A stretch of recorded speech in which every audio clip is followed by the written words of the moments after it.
Hello everyone, আজকে ক্যালকুলাসের একটা most important concept limit বা সীমা সম্পর্কে আমরা জানবো এই ভিডিওতে। তো ভিডিওটা শেষ পর্যন্ত দেখো, খুবই ভালো লাগবে। আচ্ছা, তোমাদেরকে যদি আমি কোনো একটা আননোন ব্যক্তি, ধরে নাও রাম গেরুয়া, এই রামের সম্পর্কে ধরে নাও তোমাকে আমি জানতে চাইছি যে এই ব্যক্তিটা কীরকম। তো তোমাদের ফার্স্ট অ্যান্ড ফরমোস্ট যেটা সবথেকে কাজ কী হবে, যে এই রামের আশেপাশে নেইবার, প্রতিবেশী যারা, সেখানে যারা থাকে তাদের কাছ থেকে ইনফরমেশান নেওয়া, তাই না? ধরুন এখানে শ্যাম আছে, এখানে যদু আছে, এখানে রবি, এটসেট্রা বিভিন্ন রকম তার প্রতিবেশী রয়েছে। যদি তুমি রামের সম্পর্কে জানতে চাও, ফার্স্ট তুমি তার প্রতিবেশী লোকেদের কাছে যাবে এবং তার সম্পর্কে জানার চেষ্টা করবে, এবং তারা রামের সম্পর্কে যা বলবে, যে সমস্ত ক্যারেক্টারিস্টিক দেবে 1 2 3 করে, যে খুব ভালো লোক, এইদিকে যারা প্রতিবেশী তারাও বলছে খুব ভালো, অল ওভার মোটামুটি সবাই যদি বলে যে রাম একজন খুবই ভালো ব্যক্তি, তবেই আমরা সেই ক্যারেক্টারিস্টিকটাকে কিছুটা হলেও মেনে নিতে পারি যে সবাই যখন বলেছে যে সেটা হতেই পারে। কিন্তু এক্স্যাক্টলি যে রাম ভালো কি না আমরা সেটা জানি না। কিন্তু এই যে ভালো, এই যে এটাকে আমরা একটা বাউন্ডারি হিসাবে, একটা সীমা হিসাবে কনসিডার করে নিতে পারি যে ভালো যেহেতু সবাই বলছে, তার মানে হয় একটু বেশি ভালো হবে, নাহলে একটু কম ভালো হবে, কিন্তু ভালো অ্যাটলিস্ট ভালো লোক একদম, এইটুকু আমরা বলতে পারি। তো সেইটাই সীমা, যে তার আমরা আশেপাশের লোক থেকে জেনে তার ক্যারেক্টার সম্পর্কে একটা বাউন্ডারি তৈরি করলাম যে এটাকে অ্যাটলিস্ট ক্রস করবে না, যে এটার কাছাকাছি কিছু একটা হবে বা এটাই হবে। সেটাকে আমরা ম্যাথমেটিক্সের ভাষায় সীমা বা লিমিটিং ভ্যালু বলবো কোনো ফাংশনের ক্ষেত্রে। চলো সেটাকে আমরা রিলেট করবো যে ফাংশনের ক্ষেত্রে অ্যাকচুয়ালি কী হচ্ছে এই ব্যাপারটাকে। যদি যদি এখানে বিভিন্ন লোকরা যদি বিভিন্ন রকম বলে যে রাম সৎ, এ বলছে রাম খুব একটা সৎ না, কিছুটা সৎ, কিছুটা, কিছু কেসে হয়তো অতটাও অনেস্ট না, এক্ষেত্রেও বলছে হ্যাঁ, সবার মধ্যে একটা ভেগ, একটা অস্পষ্টতা রয়েছে সত্যতা নিয়ে, ব্যাপারটা নিয়ে যদি এই ক্যারেক্টারিস্টিক নিয়ে আমি ডিফাইন করি যে এখানে লোকরা যা বলছে কিছুটা, এখানে লোকরাও এক্স্যাক্টলি সেম সবাই বলছে না, সেক্ষেত্রে ওই ক্যারেক্টারিস্টিক্সটাকে আমরা ওই রামের ক্যারেক্টারিস্টিকের মধ্যে ইনক্লুড করতে পারি না, কারণ সবার এখানে ওপিনিয়ন আলাদা, বিভিন্ন জন বিভিন্ন রকম। তো যে ক্ষেত্রে সবার যে ক্যারেক্টারিস্টিক যেটা বলছে রামের সম্পর্কে, সেটা যদি ইকুয়াল না হয়, সবাই যদি সেম কথা না বলে একটা ব্যক্তির সম্পর্কে, তাহলে সেখানে কিছু সমস্যা আছে, সেটাকে আমরা তার বৈশিষ্ট্যের মাপকাঠি হিসাবে ধরতে পারি না খুব। ঠিক আছে, তো সেরকমই ফাংশনের ক্ষেত্রে কী হয়, ক্যালকুলাসে কী হয়, সেটা আমরা দেখব। ধরে নাও একটা ফাংশন কোনো একটা পয়েন্টে ডিফাইন নেই, মানে তার এখানে রামের বৈশিষ্ট্য, এখানে ফাংশনের ক্ষেত্রে কোনো একটা পয়েন্টের আমরা ভ্যালু জানি না, তো সেইটার আমরা ভ্যালু জানতে চাই। কোন পয়েন্টে জানি না, ধরো না X equal to A point, এটা আমার function F X, X equal to A পয়েন্টে ফাংশনের ভ্যালু কত, এফ এ, সেই ভ্যালুটা আমাদের জানা নেই, ওই জন্য আমি এটা ফাঁকা রেখেছি কিন্তু। তো আমি জানতে চাই ফার্স্ট কাজ কী হবে আমাদের এখানে। তো ওখানে যেরকম আমরা রামের প্রতিবেশী যারা নেইবার ছিল, তাদের কাছ থেকে তার সম্পর্কে জানার চেষ্টা করেছিলাম, এখানেও ঠিক তেমনই, যে এক্স ইকুয়াল টু এ এই পয়েন্টটার যারা প্রতিবেশী পয়েন্ট রয়েছে, ম্যাথামেটিক্যাল বলা হয় নেইবারহুড, যারা নেইবার পয়েন্ট রয়েছে, এই একে ঘিরে একটা ওপেন ইন্টারভ্যাল নেব, এবং এই কাছাকাছি যত পয়েন্ট রয়েছে এগুলো এর খুব কাছাকাছি পয়েন্ট, সেই সমস্ত পয়েন্টে যে ফাংশনের ভ্যালু কত হচ্ছে সেগুলো আমরা দেখব। যদি সেই সমস্ত ভ্যালুগুলো সবাই কাছাকাছি একটা নির্দিষ্ট ভ্যালুর দিকে আমাদেরকে সাজেস্ট করে, যে সবাই বলছে যে এই ভ্যালুটা এদিকেই যাচ্ছে, সেটা আমরা দেখবো কোনো একটা পার্টিকুলার এক্সাম্পলের ক্ষেত্রে, তখন আমরা সেইটাকে ওই ফাংশনটার ওই পয়েন্টের এক্সাক্ট ভ্যালু তো জানি না, লিমিটিং ভ্যালু হিসাবে কনসিডার করে নেব। ঠিক আছে, ধরে নাও এর খুব কাছাকাছি পয়েন্ট কোনগুলো, এগুলো খুব কাছাকাছি পয়েন্ট। তো এদিক থেকে যখন খুব কাছাকাছি দিকে যাবো তার জন্য ফাংশনের পয়েন্ট কোনগুলো, এটা যেগুলো আমাদের জানা। ঠিক আছে, এখানের ক্ষেত্রে এটা ফাংশনাল ভ্যালু, এটার ক্ষেত্রে এটা ফাংশনাল ভ্যালু, যেগুলো আমাদের এই ভ্যালুগুলো জানা। তো যখন আমরা ডান দিক থেকে এর কাছাকাছি যাব তখন ফাংশনাল ভ্যালুগুলো এদিকে আসতে থাকবে, এবং তখন এদিকে আস্তে আস্তে যেই ভ্যালুটার কাছে, যেই ভ্যালুটার দিকে ইন্ডিকেট করবে সেই ভ্যালুটা যেটা পাবো আমরা, আবার যখন বাম দিক থেকে আমরা এর কাছাকাছি যাব তার জন্য এখানে যে ফাংশনাল ভ্যালুগুলো যেগুলো, এইটা যেদিকে যাবে সে দুটোই যদি সেম ভ্যালু হয়, ডান দিকের প্রতিবেশী ডান দিকের লোকরাও যা কথা বলছে সেই লোকটা সম্পর্কে, বাম দিকের প্রতিবেশী লোকরাও যদি সেম কথা বলে এবং তারা যদি, তার মানে যদি তারা ইকুয়াল হয়, তখন আমরা সেটাকে তার ফাংশনটার ভ্যালু এটা সব মেনে নিতে পারি যে এটা হতেই পারে ফাংশনটার value, limiting value, not exact value. ঠিক আছে, সেটাকে আমরা নাম দেবো লিমিটিং ভ্যালু। এই ক্ষেত্রে ধরে নাও এর নেবারহুড এটা, এর কাছাকাছি পয়েন্টে এখানের জন্য ফাংশনাল ভ্যালু কোনটা, এইটা, এই পয়েন্টের জন্য ফাংশনাল ভ্যালু এইটা। এবং যখন আমরা এই ডান দিক থেকে এর কাছাকাছি আসব সেটাকে আমরা বলবো X tends to A plus, এর ডান দিক থেকে আমরা ভ্যালুগুলো জেনে জেনে আসছি। ঠিক আছে, যত কাছাকাছি এর কাছাকাছি যত আমরা ভ্যালু লোকের, কোনো একটা গ্রামের যত কাছের লোক হবে পাশের বাড়ি তত তার সম্পর্কে ভালো বলতে পারবে। তো এর যত কাছের কাছের পয়েন্ট হবে তত এফ অফ এর সম্পর্কে আমাকে একটু বেশি ভালো আইডিয়া দিতে পারবে। তো যখন আমরা এর কাছাকাছি তার ডান দিক থেকে আসবো ভ্যালু জেনে জেনে জেনে, সেটাকে আমরা বলবো এক্স টেন্স টু, কেন টেন্স টু বলছি, কারণ এক্স ইকুয়াল টু এতে তো আমরা ভ্যালু জানি না, ইকুয়াল এক্স্যাক্টলি যখন ইকুয়াল টু এ তখন ভ্যালু জানি না, তো x tends to A plus বলবো। যখন বাম দিক থেকে আমরা যখন এর দিকে আসবো, মানে এই পয়েন্টে জানলাম, তারপরে এই পয়েন্টে জানলাম, তারপরে এই পয়েন্টে জানলাম, এভাবে যখন এর কাছাকাছি যাব তখন যে ভ্যালুগুলো আমরা এই ভ্যালুটা জানবো, তখন এটা যখন এই যেখানে আমরা জানি না তার কাছাকাছি চলে যাচ্ছি, দেখো তার কাছাকাছি চলে যাচ্ছি, তখন সেই ক্ষেত্রে আমরা বলবো X tends to A minus, এর বাম দিক থেকে যখন ভ্যালু জেনে জেনে আসবো X tends to A minus, ডান দিক থেকে যখন ভ্যালু জেনে জেনে আসবো ফাংশনের X tends to A plus. যদি এই এক্স টেন্স টু এ মাইনাসের জন্য এখানে যে এফএক্সের ভ্যালুটা পাবো আমরা, সেইটাকে আমরা কীভাবে ডিনোট করছি, দেখো limit x tends to A minus FX, মানে এর কাছাকাছি এর বাম দিক থেকে যদি যেতে যেতে আমরা ফাংশনটা যেদিকে অ্যাপ্রোচ করছে, যেই ভ্যালুটার কাছাকাছি যাচ্ছে সেই ভ্যালুটাকে তো আমরা এক্স্যাক্ট ভ্যালু না, সেটা যেই ভ্যালুর দিকে কাছাকাছি কিছু অ্যাপ্রোচ করছে সেই ভ্যালুটাকে আমরা এরকমভাবে লিখবো limit FX x tends to A minus. ধরো না একটা কোনো একটা ভ্যালু সাপোজ এল পেলাম, এবং ডান দিক থেকে অ্যাপ্রোচ করে করে আমরা যেই ফাংশনটা ভ্যালু পাবো সেটাকে আমরা বলবো limit x tends to A plus FX.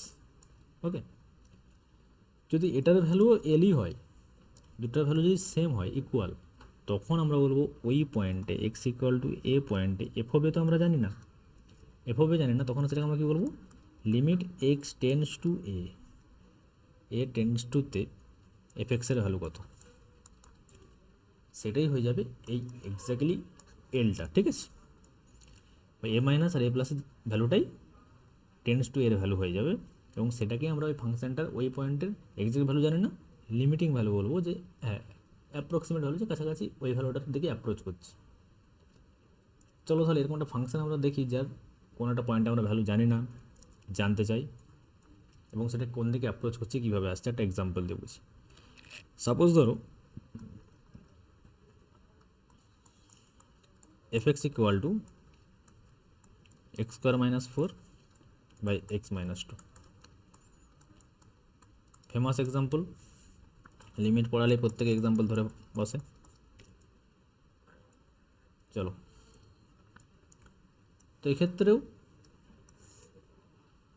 2 পয়েন্টে দেখো ফাংশনের ডিফাইন নাই। যদি এফ অফ 2 বার করতে বলি তোমাকে আমি, উপরে কত 2 স্কোয়ার বাই 4, 2 মাইনাস 2, 4 মাইনাস 4 মানে উপরেও 0 নিচেও 0। এই ধরনের 0 বাই 0 কেস এগুলো আনডিফাইন্ড হয়। তো আনডিফাইন্ড ইনডিটারমিনেন্ট ফর্ম এই সম্পর্কে আমি একটা ভিডিও বানাবো আবার, এবং লিমিটেড ক্লাস আমাদের কন্টিনিউ চলবে, সেখানে ডিটেলসে বলবো। বাট দেখো, যেহেতু এই 2 পয়েন্ট এরকম ধরুন আনডিফাইন্ড কেস চলে আসছে, তাই আমি ফাংশনটাকে 2 পয়েন্টে ডিফাইনই করিনি। এক্স নট ইকাল টু 2 এর জন্য ফাংশনটা এটা। তো 2 পয়েন্টে কি আমরা জানি না ভ্যালু, তাই 2 পয়েন্টে আমি ডিফাইন করিনি, ঠিক আছে ফাংশনটাকে। কারণ 2 পয়েন্টের সমস্যা আছে, দেখতে পেলাম আমরা এখানে আনডিফাইন্ড কেস আসছে। তো এই ফাংশনে ধরে নাও কোনো একটা 2 পয়েন্টে এক্স ইকাল টু ধরে নাও এটা 2 পয়েন্টে ফাংশনটা ডিফাইন নেই। 2 পয়েন্টে আমরা ভ্যালু জানি না, 2 পয়েন্টে ভ্যালু জানতে চাই, কী করবো ফার্স্ট কাজ? সেম, যে 2 এর ডান দিক থেকে 2 এর কাছাকাছি আসবো, মানে তার মানে হচ্ছে যে এক্সের ভ্যালু কীরকম হবে বলো? 2 এর ডান দিকের সব থেকে 2 এর কাছের ভ্যালু কি কত? কেউ বলবে 2.01, কেউ বলবে না আরও কাছের ভ্যালু আছে 2.001, তারপরে আরও কাছের ভ্যালু 2.001, 2.0001, এভাবে কিন্তু কাছাকাছি একদম 2 এর দিকে আমরা চলে আসতে পারি, তাই না? এক্স্যাক্টলি 2 এর পরের ভ্যালুটা কিন্তু আমরা বলতে পারবো না, কিন্তু এইভাবে কাছাকাছি আমরা 2 এর কাছাকাছি আসতে পারি, জানি। যেরকম রামের পাশের ঘর সম্পর্কে আমরা জানি যে রামের পাশের ঘর এটা, কিন্তু 2 এর একদম জাস্ট পরের এলিমেন্ট সম্পর্কে ম্যাথামেটিক্যালি বলা সম্ভব নয়। এখানে ইনফাইনাইট এলিমেন্ট রয়েছে, তাই যতটা কাছে পসিবল তার থেকেও কাছে আরও এলিমেন্ট রয়েছে 2 এর, ঠিক আছে? তো এইটা হলো আমরা যে এক্স, এটা মানে কি এক্স টেন্ডস টু 2 প্লাস 2 এর ডান দিক থেকে আমরা 2 এর দিকে অ্যাপ্রোচ করছি, কাছাকাছি যত পাচ্ছি কাছাকাছি যে তার ভ্যালু জানার চেষ্টা করব, ঠিক আছে? আবার যদি বলি যে বাম দিক থেকে যদি অ্যাপ্রোচ করি, মানে এই দিক থেকে, তাহলে কেউ বলবে ভ্যালু কত 1.9, বলবে না আরও কাছের ভ্যালু আছে 1.99, আবার 1.999, 1.9999, এইভাবে এক্স্যাক্টলি কত দূর পর্যন্ত যেতে পারি আমরা সেটাও কিন্তু আমরা বলতে পারবো না, যে 2 এর জাস্ট আগের নাম্বারটা কত, এইভাবে বলা সম্ভব না, ঠিক আছে? জাস্ট এক্সিস্ট করে না বা বলতে পারবো না, ঠিক আছে? তো এইভাবে এটা আমরা 2 এর কাছাকাছি পৌঁছে যেতে পারি এইভাবে। বাম দিক থেকে যেটা 2 এর কাছাকাছি পৌঁছাচ্ছে, এটা কী করবো? এক্স টেন্ডস টু 2 মাইনাস, ওকে, মানে 1.99 কথা ধরুন এখানে আছে, তারপর এখানে 1.99, আবার 1.999, এভাবে 2 এর কাছাকাছি আমরা চলে যাচ্ছি। সেম এভাবে 2.01, 2.001, 2.001, এভাবে 2 এর কাছাকাছি যাচ্ছি। এবং এই কাছাকাছি যেতে যেতে তার করেসপন্ডিং এখানের ভ্যালুগুলোকেও আমরা কাছাকাছি যাচ্ছি, মানে ফার্স্ট যে 2.01 ভ্যালু এটা হয়, তারপরে 2.001 জন্য ফাংশন ভ্যালু এটা হবে, তারপরের জন্য এইটা হবে, তারপরের জন্য এটা হবে, কাছাকাছি আমরা যাচ্ছি। কার কাছাকাছি আছি? যেই ভ্যালুটা জানি না তার কাছাকাছি যাচ্ছি কিন্তু, ঠিক আছে?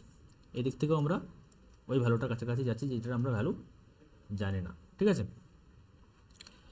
তো যাদের ভ্যালু জানি যে এক্স নট ইকাল টু 2 হলেই সমস্ত ভ্যালু কিন্তু আমরা জানি, এখানে সেটা বসিয়ে দেবো।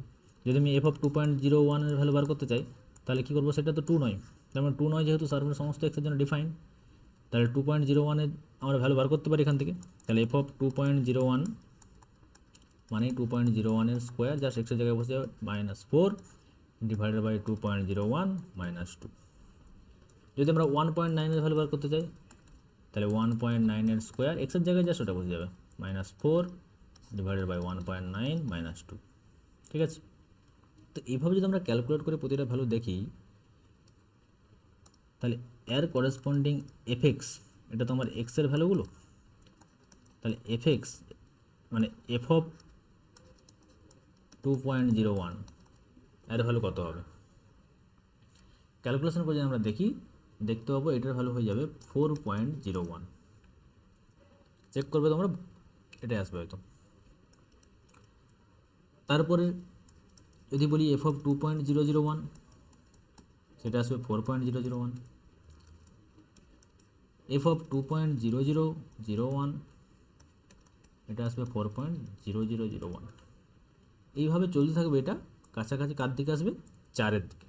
ঠিক আছে, সেমভাবে যদি আমি এগুলোর এফ অফ নেই, F of 1.99, F of 1.999, F of 1.999, এগুলোর ভ্যালু যদি নেই, এটা দেখবে 3.9 হচ্ছে, 3.99 হচ্ছে, 3.999, 3.9999, কোথাও না কোথাও এটা দেখবে সেই 4-এর দিকেই অ্যাপ্রোচ করছে। তার মানে ফাংশনের ভ্যালু যে উপরের এই ভ্যালুগুলো কার দিকে অ্যাপ্রোচ করছে, যখন ডান দিক থেকে আমরা অ্যাপ্রোচ করছি তখনও 4-এর দিকে যাচ্ছে, যখন বাম দিক থেকে অ্যাপ্রোচ করছি তখনও 4-এর দিকেই যাচ্ছে, দুজনেই 4-এর দিকে যাচ্ছে। তাহলে আমি বলেছিলাম কি, প্রতিবেশী সবাই যদি সেম কথা বলে, ডান দিকের ব্যক্তি বাম দিকের ব্যক্তি যারা আছে প্রত্যেকেই সেম বলছে যে ওর ভ্যালু 4, তো এটা আমরা মেনে নেবো যে ইয়েস, এক্স্যাক্ট ভ্যালু তো আমরা জানি না 2 পয়েন্টে, বাট 2 পয়েন্টের limiting value x tends to 2-তে এফএক্স কত হবে, 4। কেন? কারণ এখানে লিমিট x টেন্স টু যখন 2 মাইনাস আমরা চেক করেছি, 2 মাইনাসের ভ্যালু যখন চেক করলাম, এটা টেন্স টু কত 4 হচ্ছিল, সেটার ভ্যালু 4। আবার যখন 2 প্লাসে চেক করলাম যে 4 আসছে, limit x tends to 2 plus, তার ভ্যালুও কিন্তু 4। এই দুটো সমান, আর যেটা ভ্যালু হয় সেটাই কি বলেছিলাম, ওই 2 পয়েন্টের লিমিটিং ভ্যালু, এই 2 পয়েন্টের লিমিটিং ভ্যালু 4। ঠিক আছে, এটাই ছিল লিমিটের বেসিক কনসেপ্ট। জাস্ট তার খুব কাছাকাছি পয়েন্টটা আমরা সেই ফাংশনের ভ্যালু যদি জানতে পেরে যাই, তারা কোন দিকে অ্যাপ্রোচ করছে। যদি এই বাম দিকের পয়েন্টগুলো ধরুন অ্যাপ্রোচ করে 2-তে আসছে, এ কোথাও 5-এ যাচ্ছে, বাম দিকের পয়েন্টগুলো আচ্ছা 3-তে ধরে নাও, বাম দিকের পয়েন্টগুলো 3-তে আসছে, ডান দিকের পয়েন্টগুলোর জন্য ফাংশনের যে ভ্যালু সেটা 5-এ আসছে, তাহলে কত 3 আর 5 ইকুয়াল নয়। সেই ক্ষেত্রে আমরা বলবো লিমিট ডাজ নট এক্সিস্ট। ওকে, শুধুমাত্র লিমিট এক্সিস্ট কখন করবে, যদি ইকুয়াল হয়। হোয়েন লিমিট এক্সিস্ট, যদি limit x tends to A minus F x equal to limit x tends two F x হয়, এবং এটার ভ্যালু যদি দুটো যেহেতু ইকুয়াল, কোনো একটা পার্টিকুলার ভ্যালু ধরে নাও এল, তখন আমরা বলবো limit x tends to A F এক্সের ভ্যালু ওই পার্টিকুলার এলই। ওকে, কিন্তু এবারে তোমাকে প্রশ্ন আসবে যে তাহলে কোনো পয়েন্টে যদি লিমিটিং ভ্যালু বার করতে হয় আমাদেরকে, তাহলে কি এইভাবে প্রতিটা ক্যালকুলেশন করবো তার কাছাকাছি ভ্যালুটা? অ্যান্সার আছে না, এভাবে ক্যালকুলেশন করার দরকার নেই। তার জন্য আমরা কিছু ম্যাথামেটিক্যাল ফর্মুলেশন তৈরি করেছি, যার সাহায্যে আমরা সেটা বার করতে পারবো। কিন্তু এক্স্যাক্টলি আইডিয়া হচ্ছে এটা। ওকে, যেমন ধরো এই ফাংশনে যদি আমি লিমিট বার করতে চাই, এক্স টেন্স টু 2 পয়েন্ট বা এক্স ইকুয়াল টু 2 পয়েন্ট, কীভাবে বার করবো? তো আরও এই ধরনের এক্সাম্পল আমরা করবো এবং প্রচুর প্রবলেম, কিন্তু এখন এটা দেখো পার্টিকুলারলি তাই আমি বার করতে চাইছি limit x tends to 2 f x. F x বলতে এখানে কত, x square minus 4 divided by x minus 2, এটা আমরা বার করতে চাইছি। ফার্স্ট কাজ কী হবে, দেখো 2 ভ্যালু বসালে, এখানে আমি দেখলাম আগে বসে দেখেছিলাম যে 2 ভ্যালু বসালে এটা কত আসছে, 0/0। তো কোনো একটা ভ্যালু যদি বসিয়ে দিই ফাংশানে, সেটার ক্ষেত্রে যেরকম আনডিফাইন্ড কেস আছে 0/0, 1/0, এই ধরনের ক্ষেত্রে যে অ্যাবসার্ড যে ফর্মুলা আছে, আনডিফাইন্ড যে ফর্মুলা আছে, সেগুলোকে আমরা কোথাও না কোথাও দূর করার চেষ্টা করব ম্যাথমেটিক্যাল ক্যালকুলেশনের সাহায্যে। ঠিক আছে, এবং সেটা যতক্ষণ না পসিবল হয় একটা নর্মাল কোনো ফাংশন আসছে যেখানে এই ভ্যালুটা 2 বসালে একটা আমাকে এক্সাক্ট ভ্যালু যতক্ষণ না দিচ্ছে ততক্ষণ পর্যন্ত আমাদেরকে সেই ক্যালকুলেশন করতে হবে, সেই ধরনের করণীগুলোকে আমাদেরকে দূর করতে হবে। ঠিক আছে, তো এই ক্ষেত্রেও তাই। দেখো একটা বীজগাণিতিক ফর্মুলা যদি আমি ইউজ করি, এক্স এটাকে কত লিখতে পারি, x square minus 2 square divided by x minus 2, limit x tends to 2, এটাকে আমরা square minus b square formula লিখতে পারি, a minus b into a plus b. দেখো এটা ক্যান্সেল আউট হয়ে যাবে, limit x tends to 2 x plus 2, এবারে যদি আমি এই ফাংশনটা 2 বসিয়ে দিই এক্সের জায়গায়, তাহলে কিন্তু আর কোনো রকম এই ধরনের আনডিফাইন্ড কেস বা কোনো রকম অ্যাবসার্ড কেস আসছে না। তাই সেই তখন আমরা এক্স ইকাল টু 2 বসিয়ে দিতে পারি এক্সের জায়গায়, এবং সেটা 2 + 2 সেটা দেখো 4ই আসছে, যেটা আমরা আগেই বার করেছিলাম। ঠিক আছে, তো এইভাবে ক্যালকুলেশনের সাহায্যে আমরা লিমিট ক্যালকুলেট করব, কিন্তু অ্যাকচুয়াল কনসেপ্ট হচ্ছে এইটা। ঠিক আছে, ঠিক আছে, আজকে এতটাই থাক।